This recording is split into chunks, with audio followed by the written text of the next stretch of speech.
You are listening to the Unsoberly Sober Show. I'm your host, Magnify Maggie. This podcast will turn your perception of going sober upside down. We're going to be working from the inside out to get you that dream life. So make sure you stick around for the end of the episode where I'm going to walk you through our weekly positive pursuit exercise to begin rewiring that beautiful mind, baby. Welcome back, my free and powerful friend. This is the Unsoberly Sober Show. I'm your host, Magnify Maggie. Today's episode, I won't lie, it's a little emotional. It's a little emotion for me, and it might be a little emotional for you. Last week, we kind of zoomed out and talked about some very overarching, broad topics when it came to why do I drink, especially if you don't want to drink, but you find yourself doing that. This week, we're zooming way in and we're getting really specific on an area, a demographic of people really, that I didn't know existed, even though I am one of them. And it took some curiosity and open-mindedness to dive into understanding. This demographic of people are called children of alcoholics who hopefully will grow and eventually become adult children of alcoholics. Now, this topic, again, is triggering for some. It's emotional. It can cause anger. It can cause shame. It can cause a feeling of depressiveness. What's the point in trying? I don't know. These are my life circumstances. This is what I've been through. This is the way I'm always going to feel. But as we dive into this topic today, I want you to trust that I'm not going to leave you in that low vibe state. If you are a listener who grew up with a parent who struggled with alcohol addiction, then this episode is for you. Down the line, I will also be recording an episode for you if you are a parent and you are currently struggling with alcohol, what to do for your children then. But I want to start laying this foundation because I grew up being told that the way my relationship with alcohol played out was simply genetics, and that I was just the recipient of this disease gene that was going to lead me to a lifelong dependency on needing alcohol. That's the way I was conditioned. And then, here's a little story time. I was in college before I eventually let alcohol become my main priority and dropped out. I was in college, and my dad used to joke, I was in for about 7 years. He was like, you're the longest college student that doesn't have your degree that's not in med school ever, because I would like take a semester off here. I would go for a semester. By the final weeks, I was fizzling out. I was prioritizing my late nights. But when I was at school, I love learning. I love nerding out. I love figuring things out. I love following my curiosity. And there I was one day, junior year, sitting in the library, and I had my blinking cursor in front of me, and I was supposed to write a research paper on interpersonal communication of some, of some sort. And I was just like, I don't know what I want to write. And then this thought came to mind. I wonder if there's any kind of research out there about communication styles for people that grew up with parents who are alcoholics, because something that I could notice within myself was an extreme sense of concern when I spoke to people. I was so afraid that when I talked, somebody would think I'm stupid, somebody would dislike me, somebody would disagree with my opinion, and that would make me a failure. And I thought, where does this come from? Maybe it has to do with my childhood. And so I'm sitting there, Washburn University Library, and I Google something to the extent of what happens to kids who grow up with alcoholic parents. Lo and behold, there are entire social studies, entire interpersonal relationship studies on what are known as children of alcoholics, COA, who grow up and become adult children of alcoholics, ACOA. I went into the educational vault where they had all of the research papers, all of the scientific articles, things of that nature. And I was floored. I was absolutely dumbfounded that, hey, they've been studying people like me, and there are actual characteristics that aren't just because of my DNA, but more because of the environment that I grew up in. And this really brought about some freeing dynamic energy, because finally I could say it was what happened to me, not what I am. So today I want to help build this foundation. If you're somebody who grew up in a household with an alcoholic or addicted parent, substance abuse in general, then you will likely resonate with what I'm about to go through. But you might be under this false assumption that that's just who you are, that's the hand that you were dealt, and that there's nothing to do about it. So like I said, we're going to kind of go through the trenches, but then I'm going to leave you on a note of what to do about it, instead of just saying, here's all of the defects and go on with your day. Try not to drink. And so let's dive in. I want to start off by reading what's called the laundry list of adult children of alcoholics. And as I go through this, I want you to also keep in mind, this is not solely specific to alcoholic parents, but dysfunctional family units in general. If a parent was in and out of jail, if you were on welfare, you didn't have food in the fridge, all of these dysfunctional dynamics within the family can create outcomes like this. I'm going to be reading these 14 traits. Again, you can do a simple Google search and look up the laundry list ACOA. Tell me if any of these feel like they're specific to you.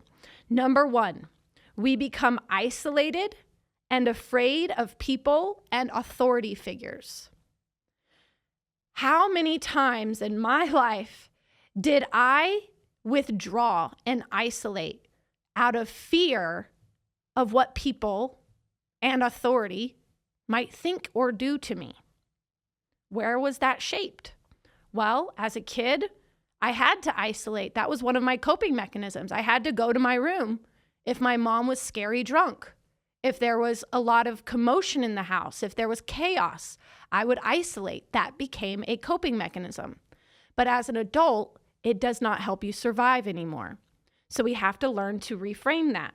Number 2, we become approval seekers and we lose our identity in the process.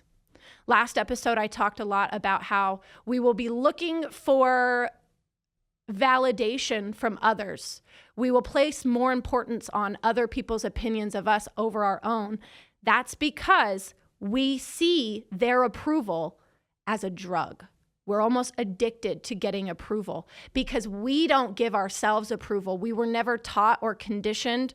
We never learned how to have a good opinion of ourselves. I'm going to go off on a little bit of a tangent here, but as a kid, their brain cannot decide my mom or my dad is incapable of helping me because they are incapable of helping themselves. That's impossible. That's too painful for a child to decide. So instead, they decide my mom or my dad must be drinking because of something that I'm doing. I must not be enough. I must not be worthy enough for them to stick around for one day without drinking. So in that, we become lost in our identity and we need the approval of others. Number 3, we are frightened by angry people and any personal criticism. That absolutely me written all over it. I don't know about you.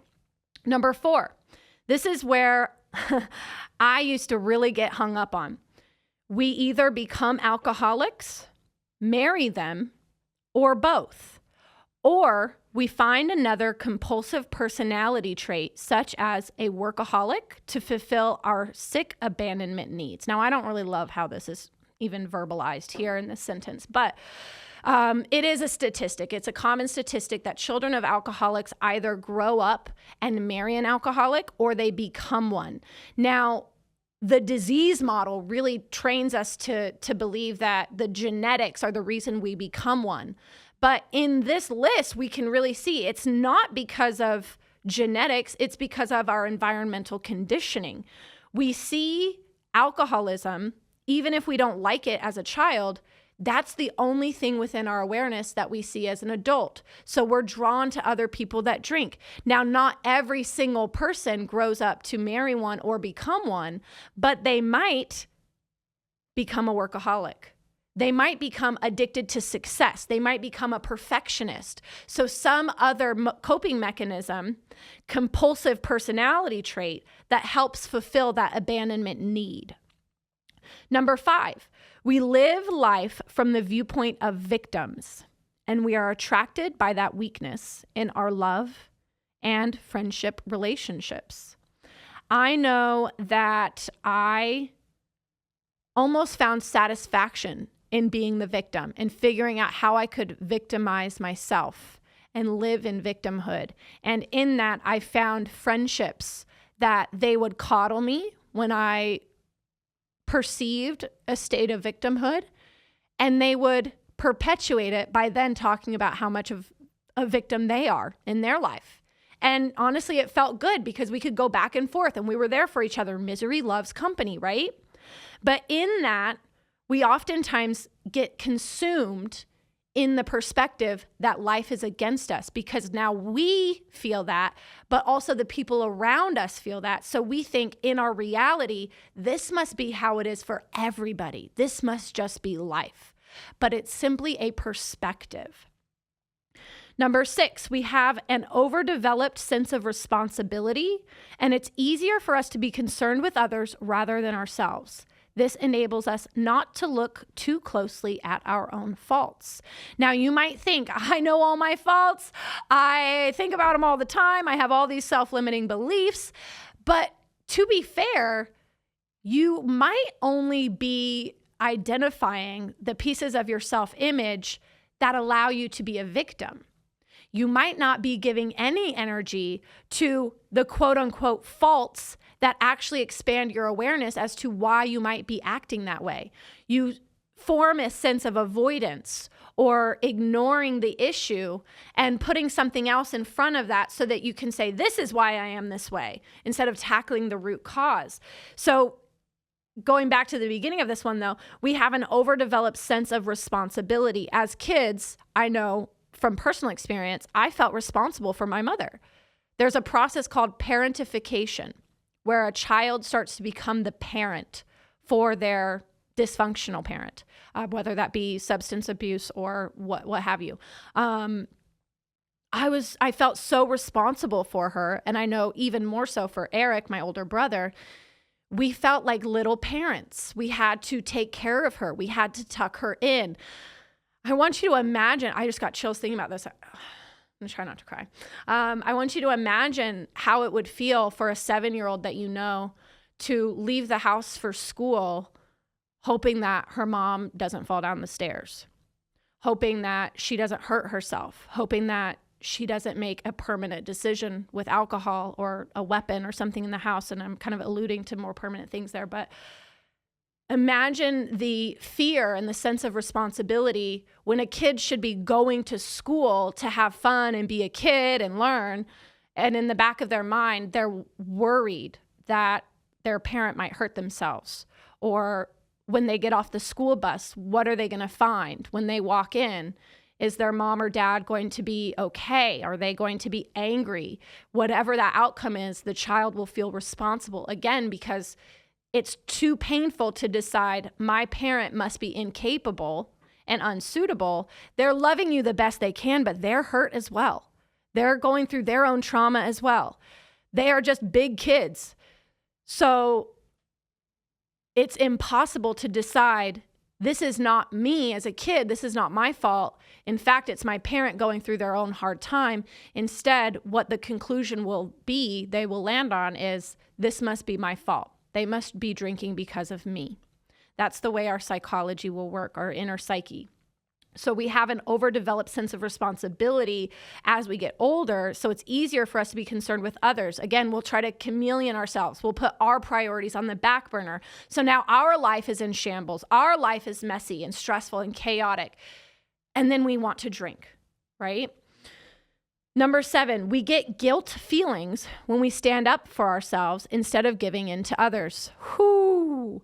I'm going to have an entire episode devoted to something called attachment versus authenticity. Our attachment to others is more important than being authentic. When we are authentic, if we have to stand up for ourselves or put our foot down, we feel overwhelmingly guilty, because we think that we hurt somebody else. We feel responsible for their emotional experience. And what I've had to learn, something that I repeat in my own mind over and over again, is I am not responsible for anyone else's emotions. Can I do my best to leave them with an impression of increase? Can I do my best to help lift their spirits? Yes, but ultimately it's up to them and their perception and their choice of what they choose to dwell on. So that's not my responsibility. And when I learned this about myself, granted, it did take a few years. This was well before my awakening point in 2020. This was back in, I guess it was around 2011, 2012, when I started to read about this. But when I started to understand that I'm not responsible for other people's opinions, it gave me the freedom and the room, the bandwidth to say, what are my opinions of myself? What would I want to stand up for myself in? Would standing up for myself actually be that detrimental? Would somebody just turn around and punch me in the face? No. But as a kid, could that have happened? Yes. So feeling responsible, feeling guilty as a kid, it kept me safe. It kept me in line. It kept me under the radar, flying without drawing attention to myself. As an adult, it's limiting me. It's making me feel inauthentic. It's creating a life of chaos because I'm putting everything else for others in front of my own needs. Number 8, we become addicted to excitement. Isn't that valid? So you might not find as an adult child of an alcoholic that maybe alcohol is not your thing, but you find that you're doing things that are unsavory, maybe even dangerous, because your dopamine levels are so out of whack from your childhood experiences that you have to seek something outside of you that makes you feel excited about life again, because you're hardwired for that chaos. So you're going to figure out ways to induce this chaos in your life. And a lot of times it's in very unhealthy ways. But are there healthy things to do that bring about excitement? Maybe you could be a healthy adrenaline junkie and do rock climbing and skydiving and all of these things. But is the excitement that you're actually addicted to the excitement from the immediate rush of alcohol, or maybe the excitement of gambling, the excitement of something outside of you? That's where we want to home in on. Number 9, we confuse love and pity and tend to love people we can pity and rescue. Before I got married to an all-star, like literal all-American hero, I attracted all of the lamos. I don't even know how to put it nicely here. I attracted people that I thought I could rescue. Oh, you're unemployed? Come be my boyfriend. Oh, you don't have a car? I'll drive you around. Oh, you don't have any money? I do. I'll take you out to dinner all the time. And that made me feel important. I was able to fill that role that I created for myself as a child for my mom. I was able to fulfill that role as an adult for basically a giant man-child. So in that, can I reframe love and pity? Can I say love is actually when we show up for each other and we lean on each other and somebody else is supporting me just as much as I'm supporting them? With the pity aspect, oh, well, I pity them, their situation that they're in, but I can fix them. I can help them. I can pull them up. Hey, guess who you need to fix? Guess who you need to pull out of the trenches? It's yourself.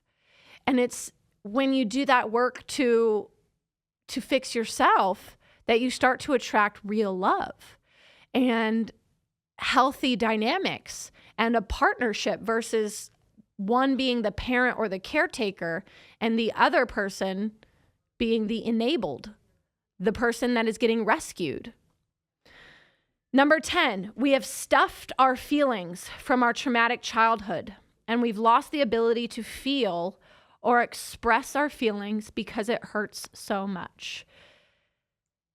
I know that one reason that I drank was because my feelings about my childhood trauma were stuffed.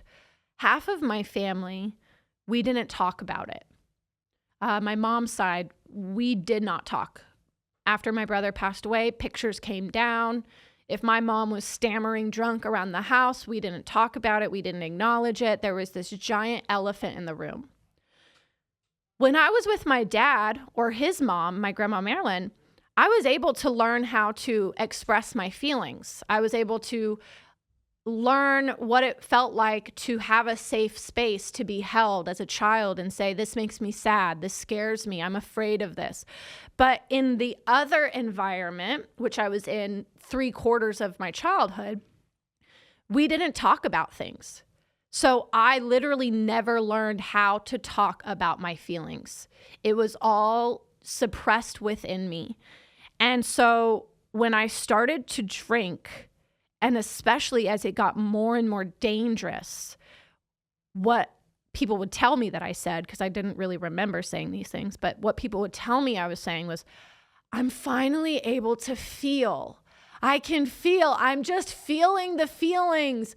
And I would corner anybody, even a perfect stranger, to tell them about my childhood trauma, something that I would never talk about sober, especially not to a stranger.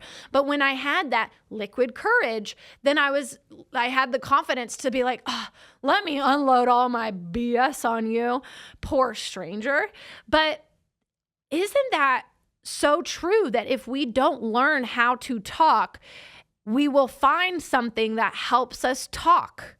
So it's not just about genetics, but it's about this environmental conditioning. If you're never taught how to express your feelings and everybody in your family just brushes things under the rug, the caretaker or the enabler is kind of encouraging, just ignore it, don't pay attention to it, we don't talk about that stuff here, then you're going to figure out a way over time, as a human will do, you're going to figure out a way to express those feelings somehow. And it might not be through a healthy coping mechanism. It might not be like, oh, maybe I should go to therapy. Maybe I should actually practice talking to my spouse or my best friend about this. You're going to lean on alcohol to then feel confident enough to express those feelings. I lacked the confidence and the wherewithal to say I'm sad when I was sitting in the room with my grandparents and my mom. I lacked the courage to say this is hurting me because I knew if I brought it up, everybody in the room would end up fighting. So is that true as an adult when you have suppressed feelings? If you talk about them, is it going to cause a dynamic where everybody's fighting? Maybe, but now that you're an adult, you don't rely on everybody to take care of you. So you can actually be okay if people are upset with you. And that's, again, going into attachment versus authenticity, which we'll talk about down the line. Number 11, we judge ourselves harshly and we have a very low self-esteem. I've talked about this one before. We have a very low self-esteem, and with that, anything that we try to do or say or experience, we judge ourselves about it. We could be right on 99 things for the day, and we are going to get hung up on that one thing that we could have done better. Why is that? Well, most of the time as children, the only thing that was highlighted, the only thing that brought us attention was our negative behavior. We learned to lash out. We learned to do things wrong. So then we were taught to only give energy to what we were doing wrong. Herein lies, again, lack of self-confidence.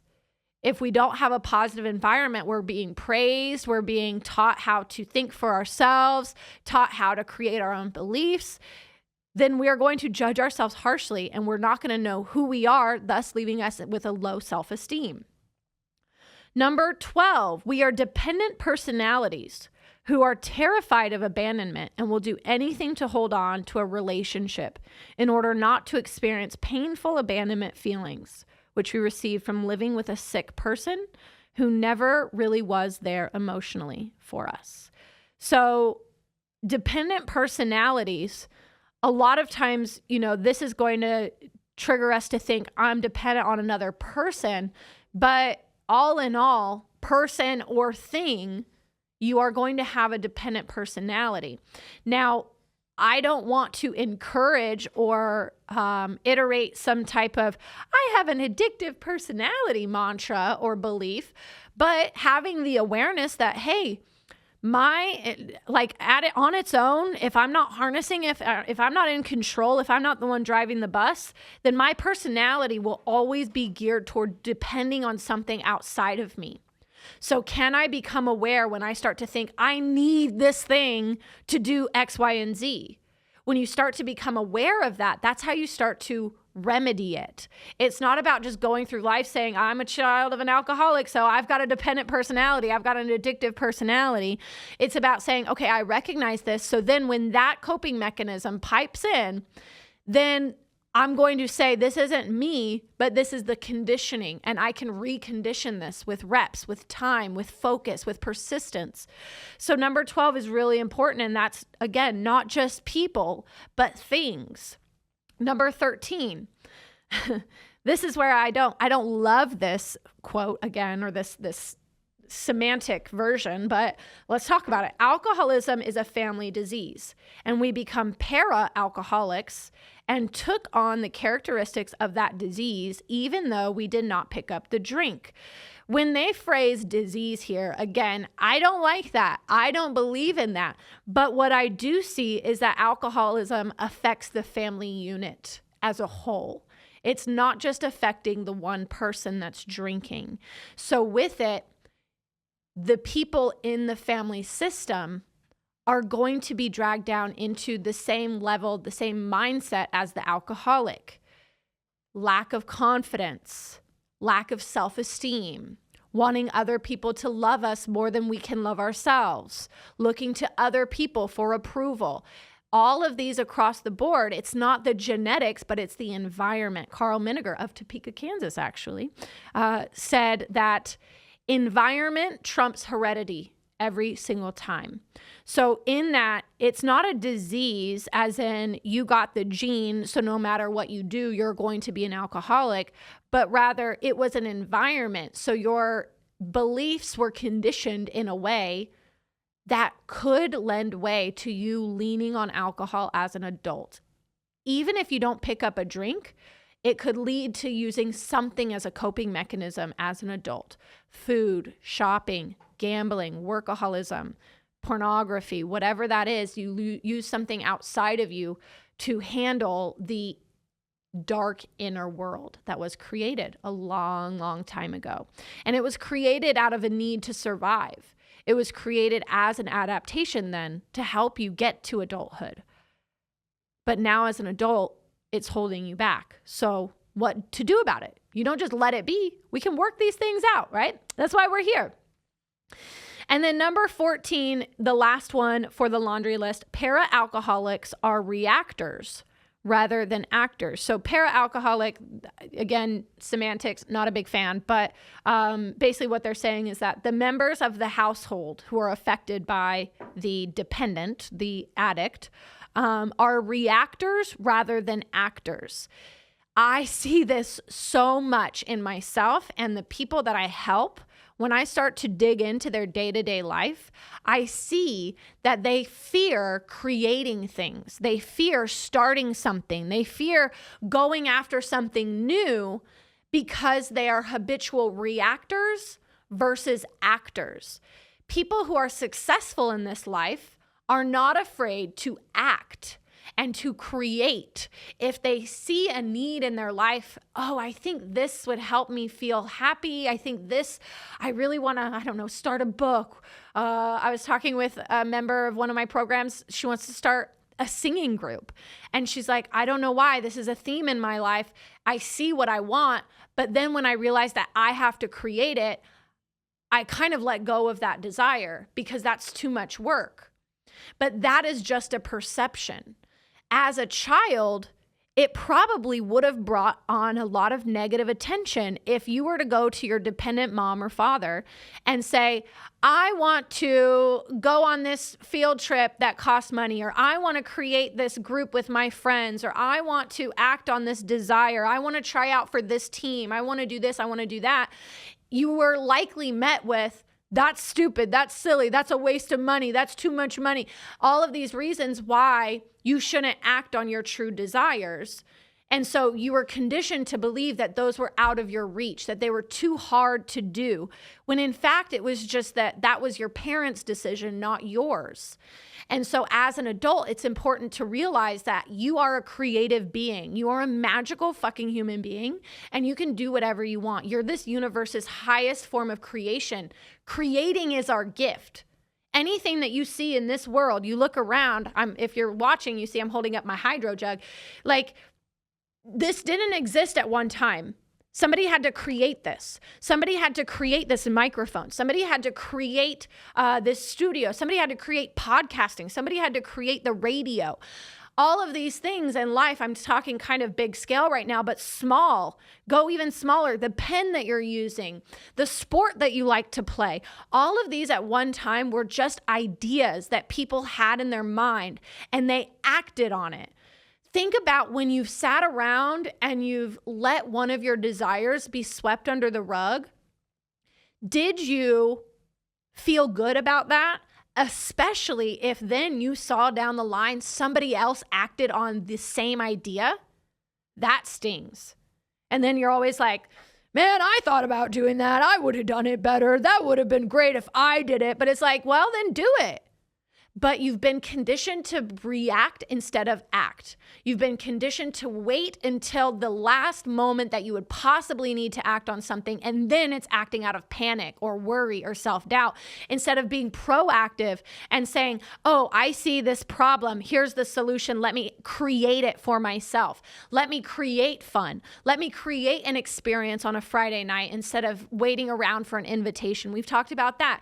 You are creative, but if you were growing up in a household of dysfunction, to include substance abuse and alcohol use disorder, then you are programmed to react rather than act.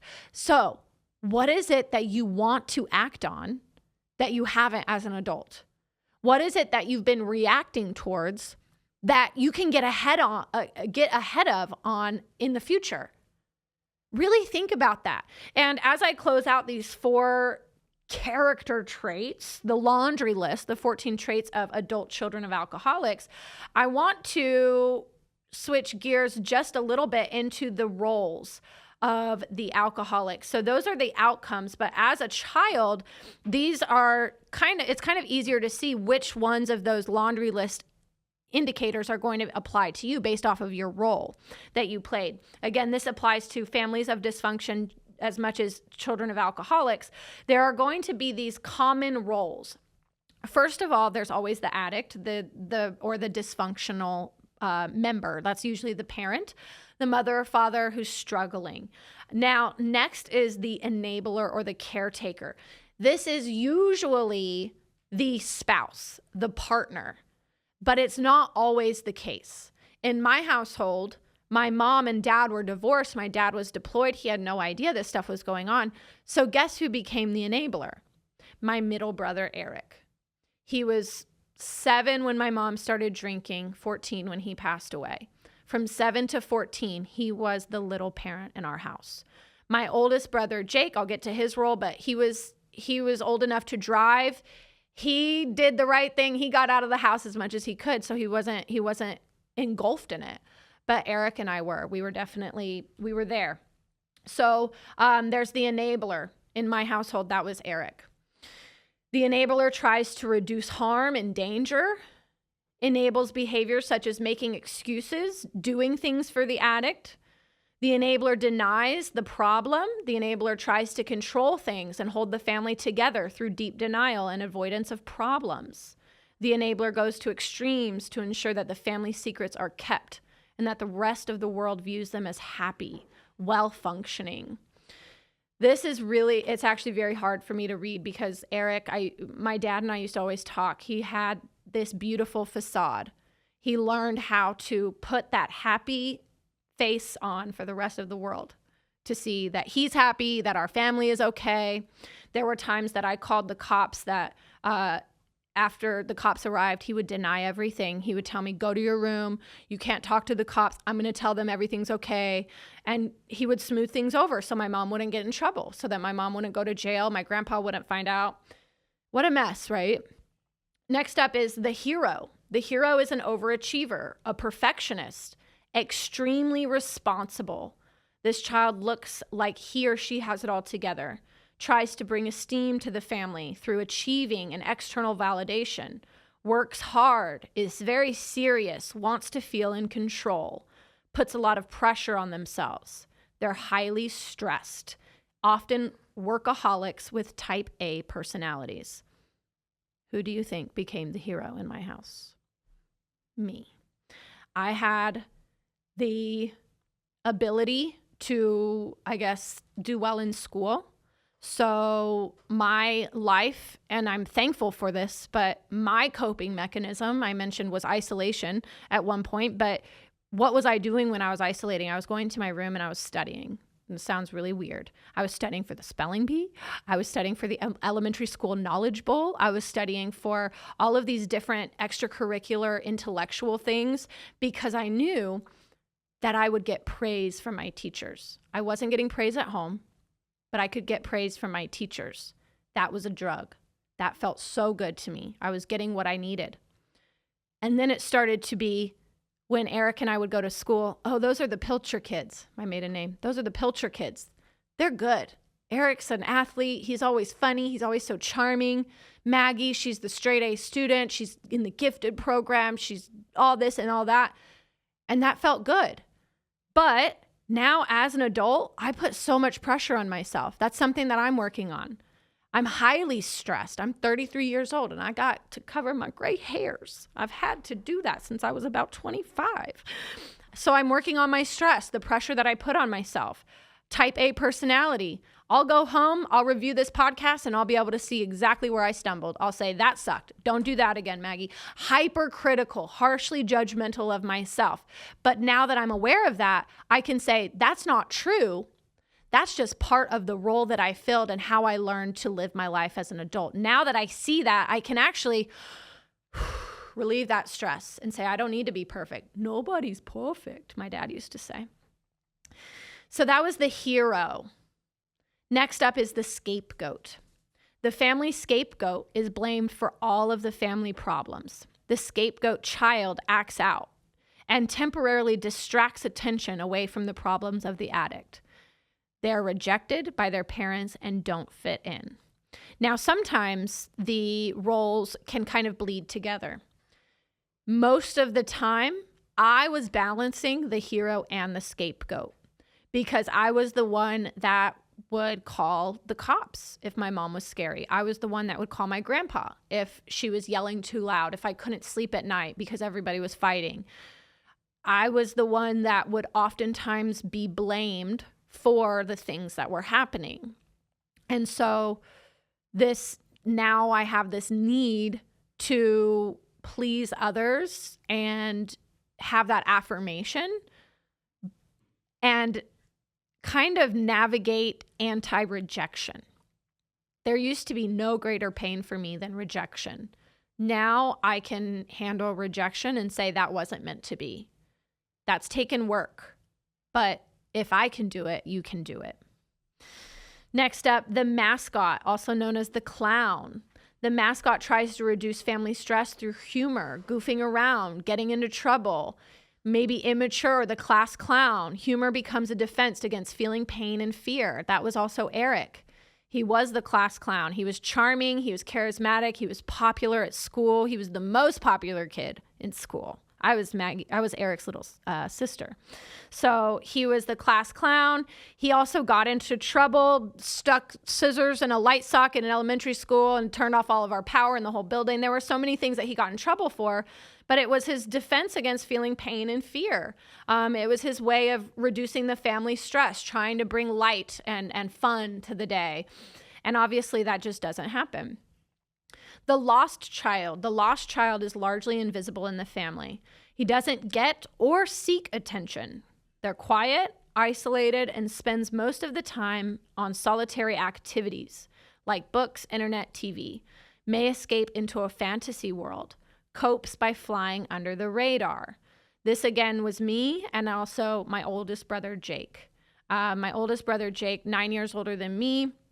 He was at the age where he could leave the house. He had the freedom to set out on his own and not ask for my mom's permission. So he learned to deal with this by not seeking attention nor getting it. He's very quiet, isolated. I can't tell you how big his book collection was. He had little hobbies like painting these little metal figurine army men. He honestly had some pretty valid coping mechanisms. He ended up starting to party towards the end of his high school career, and now his life is beautiful. So maybe out of all of them, the lost child is actually the one that ends up usually having the best life statistics because they were able to remove themselves from the situation. I feel like I resonate a lot with the lost child as well because I was isolating. I was wanting, like anytime I was at home, I was trying to go to my room so I just didn't have to deal with it. I've mentioned before that one of my personal superpowers that I feel is my imagination and my ability to let myself think big and go to places that make me feel good, to see visions in my mind that make me feel good. And you can say that's pretend, that's living in a fantasy world. But to be fair, I learned that as a child, if I'm physically stuck in this place and I can't fight back and I can't run, so I can't fight or fly, I'm literally stuck here. My body can be here, but I can go somewhere else in my mind. And I would go to my room. I would study my spelling bee words and I would see myself winning the spelling bee. I would study my knowledge bowl questions and I would see myself winning the knowledge bowl. Guess who won every single thing she ever did? Me. I think it really is because I gave myself that ability to imagine and I didn't let that home environment consume me wholly. I was able to somehow find this place in my mind that I could escape to that wasn't alcohol yet, till I was about 13. I could find this place in my mind to escape to and fantasize about things that I wanted to happen because, God, it was so painful to think about what I didn't want to happen that was happening all around me. So there I was fantasizing. And I think that really did help me get to the place that I am. I know my dad has said, looking at your life, Maggie, you could have ended up on the streets. You could have been dealing with a lot heavier things than just alcohol. You could have ended up with a needle in your arm. You could have ended up living, being homeless. Being in a women's home, something like that. And I think that what he's saying is true, that I can look back and see all of these negative circumstances, but I can also see what helped me get through that led me to be a successful person today. And so in closing, that's what I want your exercise to be today. If you were reading or listening rather, if you were listening to these roles, the lost child, the hero, the mascot, the scapegoat, the enabler, and maybe even that laundry list, the 14 character traits of adult children of alcoholics, I want to help you reframe those negative outcomes into your superpowers. We've talked about how important identity is. Identity affects everything. You will act and embody who you believe you are. And what I don't want you to do is leave this episode walking through life saying, well, I just learned that I'm a child of an alcoholic, an adult child of an alcoholic, and I've got all of these negative traits, so I guess that's who I am. I'm acting this way because I went through these things. Instead of letting it define you, Figure out ways to reframe these things into superpowers, just like I said with my imagination. Was it ideal that I had to learn to escape my physical reality into my mental reality to make myself feel good as a child? Was that healthy? It was healthy, actually, but is it good that I had to do that? No.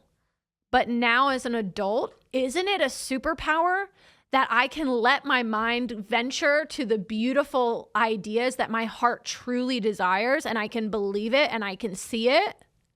That is a superpower. Maybe you're looking at all of those character traits and then these roles of children in the dysfunctional homes, and you're saying, wow, I really see that I feel very responsible for others, and I don't really know how to take care of myself instead.